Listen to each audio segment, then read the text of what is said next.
नमस्कार दोस्तों, स्वागत है आप सभी का जीके जीएस एकेडमी पर।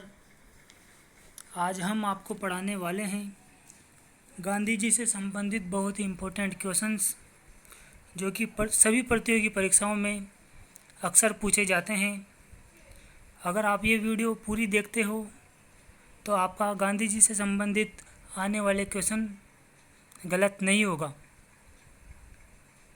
याद रखें दोस्तों, यदि आपने अभी तक हमारा चैनल सब्सक्राइब नहीं किया है तो चैनल को सब्सक्राइब ज़रूर कर दें, और अगर वीडियो पसंद आती है तो वीडियो को लाइक करना न भूलें, और प्लीज़ वीडियो को स्किप बिल्कुल भी न करें और वीडियो को पूरी ज़रूर देखें। दोस्तों, चलते हैं हमारे आज के टॉपिक पर। हमारा आज का टॉपिक गांधीयन ईरा है, जो कि मॉडर्न हिस्ट्री का बहुत ही इम्पोर्टेंट पार्ट है। याद रखें दोस्तों, महात्मा गांधी का पूरा नाम क्या था? तो महात्मा गांधी का पूरा नाम था मोहनदास करमचंद गांधी। क्या था दोस्तों? मोहनदास करमचंद गांधी था। इनका जन्म कब हुआ था? तो गांधी जी का जन्म हुआ था दोस्तों 2 अक्टूबर 1869 में। कब हुआ था? 2 अक्टूबर 1869 में। कहाँ पर हुआ था दोस्तों? तो इनका जन्म हुआ था गुजरात राज्य के पोरबंदर नामक स्थान पर हुआ था। ये सब चीज़ें आपको वैसे याद होगी दोस्तों। चलते हैं हमारे अगले पॉइंट पर। याद रखें दोस्तों, गांधी जी की माता का नाम क्या था? तो गांधी जी की माता का नाम था पुतलीबाई। क्या था दोस्तों? पुतलीबाई। और गांधी जी के पिता का नाम क्या था? तो गांधी जी के पिता थे करमचंद गांधी। क्या था दोस्तों? करमचंद गांधी।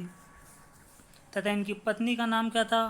तो इनकी पत्नी का नाम था कस्तूरबा गांधी। क्या था दोस्तों? कस्तूरबा गांधी। याद रखें दोस्तों, जो गांधी जी का जन्म 2 अक्टूबर को हुआ था, इसी दिन हम अहिंसा दिवस के रूप में मनाते हैं। 2 अक्टूबर को कौन सा दिवस आता है दोस्तों?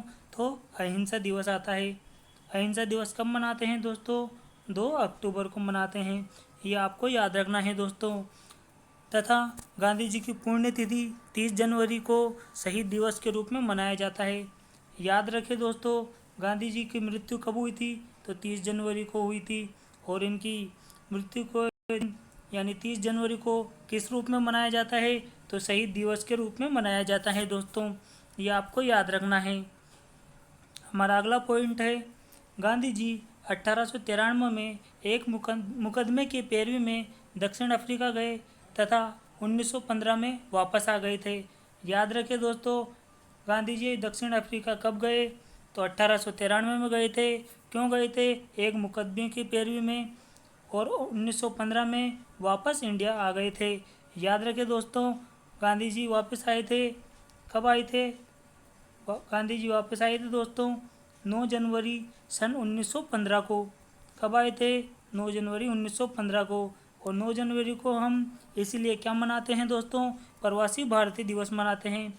याद रखें दोस्तों, 9 जनवरी को कौन सा दिवस मनाते हैं? तो 9 जनवरी को मनाते हैं दोस्तों प्रवासी भारतीय दिवस। कौन सा दिवस? प्रवासी भारतीय दिवस मनाया जाता है। चलते हैं हमारे अगले पॉइंट पर। याद रखें दोस्तों, गांधी जी ने लियो टॉल्स्टॉय से प्रभावित राजनीतिक गुरु गोपाल कृष्ण गोखले थे। गांधी जी किससे प्रभावित हुए? तो ये हुए थे लियो टॉल्स्टॉय से प्रभावित। याद रखें दोस्तों, गांधी जी किससे प्रभावित हुए थे? गांधी जी लियो टॉल्स्टॉय से प्रभावित हुए थे। और गांधी जी के राजनीतिक गुरु कौन थे? तो गांधी जी के राजनीतिक गुरु थे गोपाल कृष्ण गोखले। ये आपको याद रखना है दोस्तों। कौन थे गांधी जी के राजनीतिक गुरु? गोपाल कृष्ण गोखले थे। चलते हैं अगले पॉइंट पर। याद रखना दोस्तों, गांधी जी ने 1906 में दक्षिण अफ्रीका में ही अपना पहला सत्याग्रह किया था। याद रखें दोस्तों, अगर आपसे पूछ लिया जाए कि गांधी जी ने अपना पहला सत्याग्रह कहाँ किया था और कब किया था, तो याद रखना, गांधी जी ने अपने पहला सत्याग्रह दक्षिण अफ्रीका में किया था। 1906 में किया था। कब किया था दोस्तों? 1906 में दक्षिण अफ्रीका में। हमारा अगला पॉइंट है, गांधी जी ने भारत में सत्याग्रह का पहला प्रयोग कब किया था? तो याद रखना दोस्तों, भारत में पूछ लिया जाए तो भारत में किया था दोस्तों 1917 में बिहार के चंपारण नामक स्थान पर। कहाँ किया था? बिहार के चंपारण में। याद रखना दोस्तों, अगर आपसे पूछ लिया जाए, अगर आपसे ओनली यह पूछा जाए कि गांधी जी ने अपना पहला सत्याग्रह का प्रयोग कहाँ किया था, तो वो किया था दक्षिण अफ्रीका में 1906 में। और अगर आपसे पूछ लिया जाए गांधी जी ने भारत में सत्याग्रह का पहला प्रयोग कहाँ किया था, तो यह किया था बिहार के चंपारण नामक स्थान पर 1917 में। याद रखना दोस्तों, याद रखना दोस्तों कि गांधी जी ने जो बिहार के चंपारण में किया था, ये क्यों किया था? क्योंकि अंग्रेज जो थे तीन कटिया प्रथा को समाप्त करने के लिए किया था। क्यों किया था? अंग्रेजों की तीन कटिया प्रथा को समाप्त करने के लिए किया था। चलते हैं हमारे अगले पॉइंट पर। सर्वप्रथम रविंद्रनाथ टैगोर ने गांधी जी को महात्मा और सुभाष चंद्र बोस ने राष्ट्रपिता कहकर बुलाया था।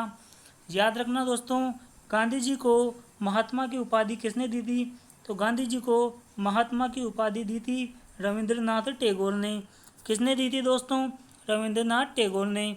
और सुभाष चंद्र बोस ने गांधी जी को राष्ट्रपिता कहकर बुलाया। क्या कहकर बुलाया? राष्ट्रपिता। याद रखना दोस्तों, सर्वप्रथम गांधी जी को महात्मा किसने कहा? तो कहा रविंद्रनाथ टैगोर ने। और राष्ट्रपिता किसने कहा? तो सुभाष चंद्र बोस ने कहा। किसने कहा दोस्तों? सुभाष चंद्र बोस ने। ये आपको याद रखना है दोस्तों, ये क्वेश्चन अक्सर परीक्षाओं में पूछा जाता है। हमारा अगला पॉइंट है, गांधी जी ने खिलाफत आंदोलन, जलियांवाला बाग कांड तथा रोगलेट एक्ट के विरोध में 1920 में असहयोग आंदोलन प्रारंभ किया था। याद रखना दोस्तों, गांधी जी ने असहयोग आंदोलन कब प्रारंभ किया? तो 1920 में प्रारंभ किया। क्यों किया था? खिलाफत आंदोलन, जलियांवाला बाग हत्याकांड और रोलेट एक्ट के विरोध में। याद रखना दोस्तों, रोलेट एक्ट 1919 में आया था तथा जलियांवाला बाग हत्याकांड 13 अप्रैल 1919 को हुआ था। इसमें जनरल डायर ने अमृतसर में उपस्थित हो रहे सैफुद्दीन किसलू और सतपाल सिंह की गिरफ्तारी के विरोध में वहां जनसभा आयोजित हो रही थी, जिस पर जनरल डायर ने अंधाधुंध गोलियां चलवा दी दोस्तों। और सरकारी रिपोर्ट की माने तो 379 लोगों की मृत्यु हो गई थी, जबकि कांग्रेस समिति के अनुसार लगभग 1000 लोगों की मृत्यु हुई थी दोस्तों। कितने लोगों की मृत्यु हुई थी? 1000 लोगों की। ये आपको याद रखना है दोस्तों। जलियांवाला बाग हत्याकांड में हंसराज नामक भारतीय ने डायर का सहयोग किया। अगर आपसे पूछ लिया जाए जलियांवाला बाग हत्याकांड में जनरल डायर का सहयोग किसने किया था, तो ये किया था दोस्तों हंसराज नामक व्यक्ति ने। किसने किया था? हंसराज नामक व्यक्ति ने। ये आपको याद रखना है दोस्तों, हंसराज नामक व्यक्ति ने किसका विरोध किया था, किसका सहयोग किया था? तो जनरल डायर का सहयोग किया था। किसमें किया था? जलियांवाला बाग हत्याकांड में किया था। ये आपको याद रखना है दोस्तों। जलियांवाला बाग हत्याकांड की जांच के लिए कौन सी कमेटी गठित हुई थी? तो हंटर आयोग गठित हुआ था। कौन सा आयोग गठित हुआ था? हंटर आयोग का संबंध किससे है? तो हंटर आयोग का संबंध है जलियांवाला बाग हत्याकांड से। किससे है दोस्तों? जलियांवाला बाग हत्याकांड से। याद रखना दोस्तों, जो खिलाफत दिवस था वह कब मनाया गया था? तो खिलाफत दिवस मनाया गया था 19 अक्टूबर को। 19 अक्टूबर 1919 को। कब मनाया गया था दोस्तों? 19 अक्टूबर 19 को। कौन सा दिवस मनाया गया था? खिलाफत दिवस मनाया गया था। और याद रखना दोस्तों, खिलाफत आंदोलन की अध्यक्षता किसने की थी? तो खिलाफत आंदोलन की अध्यक्षता किसने की थी दोस्तों? महात्मा गांधी जी ने की थी। किसने की थी? महात्मा गांधी जी ने। ये आपको याद रखना है दोस्तों। चलते हैं हमारे अगले पॉइंट पर। हमारा अगला पॉइंट है 11 फरवरी 1922 को चोरी चोरा कांड से दुखी होकर गांधी जी ने असहयोग आंदोलन को स्थगित कर दिया था दोस्तों। ये आपको याद रखना है दोस्तों। 5 फरवरी 1922 को, ये 5 फरवरी होगा दोस्तों, इसमें ये डेट गलत है। 5 फरवरी 1922 को गोरखपुर जिले के चोरी चोरा नामक स्थान पर असहयोग आंदोलनकारियों ने क्रोध में आकर थाने में आग लगा दी दोस्तों, जिसमें एक थानेदार और 21 सिपाहियों की मृत्यु हो गई थी दोस्तों। तथा इस घटना से दुखी होकर गांधी जी ने 11 फरवरी 1922 को चोरी चोरा कांड से दुखी होकर इसको स्थगित कर दिया था। ये आपको याद रखना है दोस्तों। चलते हैं हमारे अगले पॉइंट पर। जलियांवाला बाग हत्याकांड 13 अप्रैल 1922 को हुआ था दोस्तों। कब हुआ था? 13 अप्रैल 1922 को हुआ था। और इसके विरोध में गांधी जी ने 1920 में केसर-ए-हिंद की उपाधि को त्याग दिया था दोस्तों। याद रखना, गांधी जी ने केसर-ए-हिंद की उपाधि को क्यों त्यागा था? क्योंकि जलियांवाला बाग हत्याकांड के विरोध में। और आपको याद रखना है दोस्तों, जलियांवाला बाग हत्याकांड के विरोध में ही रविंद्रनाथ टैगोर ने सर की उपाधि त्याग दी थी। कौन सी उपाधि त्याग दी थी? सर की उपाधि। किसने त्यागी थी? रविंद्रनाथ टैगोर ने। और गांधी जी ने केसर-ए-हिंद की उपाधि त्याग दी थी दोस्तों।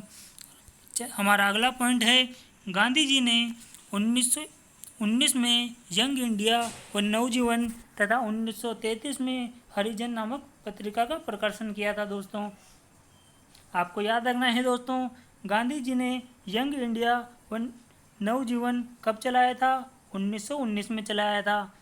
ये आपको याद रखना है। यंग इंडिया और नवजीवन किसका है? गांधी जी का है। और हरिजन नामक पत्रिका ये भी गांधी जी की है, जो कब चलाई गई थी? 1933 में चलाई गई थी दोस्तों। कब चलाई गई थी? 1933 में चलाई गई थी। और याद रखना दोस्तों, कांग्रेस का एकमात्र अधिवेशन जो कि बेलगांव में 1924 में हुआ था, उसमें कांग्रेस के अध्यक्ष कौन बने थे दोस्तों? तो गांधी जी बने थे। याद रखना दोस्तों, 1924 के एकमात्र बेलगांव अधिवेशन में कांग्रेस के अध्यक्ष कौन बने थे दोस्तों? गांधी जी बने थे। गांधी जी ने एकमात्र कौन से अधिवेशन की अध्यक्षता की थी दोस्तों? तो बेलगांव अधिवेशन की थी। ये कब हुआ था दोस्तों? 1924 के बेलगांव अधिवेशन की अध्यक्षता गांधी जी ने की थी दोस्तों। और आपसे पूछ ले जाए बेलगांव कहाँ है, तो ये कर्नाटक में है दोस्तों। कहाँ है? कर्नाटक में है। चलते हैं हमारे अगले पॉइंट पर। हमारा अगला पॉइंट है, गांधी जी ने 12 मार्च 1930 को 78 अनुयायियों के साथ दांडी यात्रा आरंभ कर 6 अप्रैल 1930 को 388 किलोमीटर यात्रा कर दांडी में नमक बनाकर नमक कानून तोड़ा तथा सविनय अवज्ञा आंदोलन की शुरुआत की थी दोस्तों। याद रखना दोस्तों, गांधी जी ने कब 12 मार्च 1930 को कितने अनुयायी थे? 78 अनुयायियों के साथ मिलकर दांडी नामक स्थान से यात्रा प्रारंभ की तथा 6 अप्रैल 1930 को 388 किलोमीटर यात्रा कर दांडी नामक स्थान पर जाकर नमक कानून तोड़ा तथा सविनय अवज्ञा आंदोलन की शुरुआत की थी दोस्तों। आपसे पूछ ले जाए सविनय अवज्ञा आंदोलन कब स्टार्ट हुआ, तो ये 1930 में स्टार्ट हुआ था। किसने स्टार्ट किया था दोस्तों? गांधी जी ने स्टार्ट किया था। और आपसे पूछ लिया जाता है अक्सर कि सविनय अवज्ञा आंदोलन का संबंध किससे है, तो दांडी यात्रा से है दोस्तों। किससे है? दांडी यात्रा से है। ये आपको याद रखना है। हमारा अगला पॉइंट है, 7 अप्रैल 1934 को गांधी जी ने सविनय अवज्ञा आंदोलन को समाप्त कर दिया दोस्तों। आपसे पूछ लिया जाए सविनय अवज्ञा आंदोलन को समाप्त कब किया था दोस्तों, तो 7 अप्रैल 1934 को किया था। कब किया था दोस्तों? 7 अप्रैल 1934 को किया था। हमारा अगला पॉइंट है, 1916 ईस्वी में गांधी जी ने अहमदाबाद के निकट साबरमती आश्रम की स्थापना की। आपसे पूछ लिया जाए दोस्तों, साबरमती आश्रम की स्थापना गांधी जी ने कब की थी, तो 1916 में की थी। और आपसे पूछ लिया जाए कि साबरमती आश्रम कहाँ है, तो ये अहमदाबाद के निकट है। कहाँ है दोस्तों? अहमदाबाद के निकट। चलते हैं अगले पॉइंट पर। याद रखना दोस्तों, गांधी इरविन समझौता कब हुआ था दोस्तों, तो गांधी इरविन समझौता हुआ था 5 मार्च 1931 को। कब हुआ था दोस्तों? 5 मार्च 1931 को। ये आपको याद रखना है। और आपसे पूछ लिया जाए कि गांधी जी ने जो क्रिप्स मिशन आया था उसको क्या कहकर बुलाया, तो क्रिप्स मिशन को गांधी जी ने बोला था पोस्ट डेटेड चेक। क्या बोला दोस्तों? पोस्ट डेटेड चेक का बुलाया। और ये कब आया था क्रिप्स मिशन? तो ये 1942 में आया था। और याद रखना दोस्तों, जवाहरलाल नेहरू ने इसे क्या कहा? जे.एल. नेहरू ने क्रिप्स मिशन को कहा post dated cheque of crashing bank, यानी ये पोस्ट डेटेड चेक तो है ही, तथा ऐसे बैंक का है जो कि क्रैश होने वाला है। दोस्तों चलते हैं हमारे अगले पॉइंट पर। हमारा अगला पॉइंट है 8 अगस्त 1942 को प्रारंभ भारत छोड़ो आंदोलन के दौरान ही गांधी जी ने करो या मरो का नारा दिया था। दोस्तों याद रखना दोस्तों, भारत छोड़ो आंदोलन कब स्टार्ट हुआ था? तो 8 अगस्त 1942 को स्टार्ट हुआ था। किसने किया दोस्तों? गांधी जी ने किया। कौन सा आंदोलन? भारत छोड़ो आंदोलन। भारत छोड़ो आंदोलन 8 अगस्त 1942 को। और इसी दौरान गांधी जी ने कौन सा नारा दिया दोस्तों? करो या मरो का नारा दिया। कौन सा नारा दिया दोस्तों? करो या मरो का नारा दिया। दोस्तों चलते हैं हमारे अगले पॉइंट पर। 1931 में लंदन में हुए द्वितीय गोलमेज सम्मेलन में गांधी जी ने कांग्रेस का नेतृत्व किया। दोस्तों याद रखना दोस्तों, आपसे पूछ लिया जाता है कि गांधी जी ने कौन से गोलमेज सम्मेलन में हिस्सा लिया था? तो याद रखना दोस्तों, 1931 में द्वितीय गोलमेज सम्मेलन में गांधी जी ने कांग्रेस का नेतृत्व किया था। और अगर आपसे पूछ लिया जाए कि ऐसे कौन से व्यक्ति थे जिन्होंने तीनों गोलमेज सम्मेलन में हिस्सा लिया, तो वो थे हमारे B.R. अम्बेडकर। कौन थे दोस्तों? B.R. अम्बेडकर जी। इन्होंने तीनों गोलमेज सम्मेलन में हिस्सा लिया था। दोस्तों चलते हैं हमारे अगले पॉइंट पर। गांधी जी की हत्या 30 जनवरी 1948 को नाथूराम गोडसे ने प्रार्थना के समय कर दी थी। दोस्तों याद रखना दोस्तों, गांधी जी की हत्या कब हुई थी? 30 जनवरी 1948 को। और किसने की थी? नाथूराम गोडसे ने की थी। याद रखना दोस्तों, 30 जनवरी को ही हम शहीद दिवस के रूप में मनाते हैं। और आपको याद रखना है दोस्तों, 23 मार्च को भी हम शहीद दिवस के रूप में मनाते हैं, क्योंकि इसी दिन हमारे क्रांतिकारी भगत सिंह, सुखदेव और राजगुरु को फांसी चढ़ाया गया था। दोस्तों और आपको याद रखना है दोस्तों, गांधी जी का समाधि स्थल का नाम क्या है? तो गांधी जी के समाधि स्थल का नाम है दोस्तों राजघाट। क्या है दोस्तों? राजघाट। गांधी जी के समाधि स्थल का नाम क्या है? राजघाट। B.R. अम्बेडकर के समाधि स्थल का नाम क्या है? तो इनका है चैत्रा भूमि। क्या है दोस्तों? चैत्रा भूमि। और इंदिरा गांधी जी के समाधि स्थल का नाम क्या है? तो इंदिरा गांधी के समाधि स्थल का नाम है दोस्तों शक्ति स्थल। क्या है दोस्तों? शक्ति स्थल। ये आपको याद रखना है दोस्तों। और चौधरी चरण सिंह जी के समाधि स्थल का नाम क्या है? तो वह है किसान घाट। क्या है दोस्तों? किसान घाट है। ये फैक्ट आपको अतिरिक्त रूप से याद रखना है। दोस्तों चलते हैं हमारे अगले पॉइंट पर। विंस्टन चर्चिल ने गांधी जी को अर्धनग्न फकीर कहा। याद रखना दोस्तों, गांधी जी को अर्धनग्न फकीर किसने कहा? किसने कहा दोस्तों? तो ये कहा था विंस्टन चर्चिल ने। विंस्टन चर्चिल ने गांधी जी को क्या कहा दोस्तों? अर्धनग्न फकीर कहा। दोस्तों अर्धनग्न फकीर कहा। चलते हैं दोस्तों, ये हमारी आज की वीडियो थी। अगर आपको वीडियो पसंद आई हो तो वीडियो को लाइक करना न भूले। और अभी तक आपने चैनल सब्सक्राइब नहीं किया है तो चैनल को सब्सक्राइब जरूर कर दे। दोस्तों मिलते हैं अगले वीडियो में। जय हिंद, जय भारत, वंदे मातरम।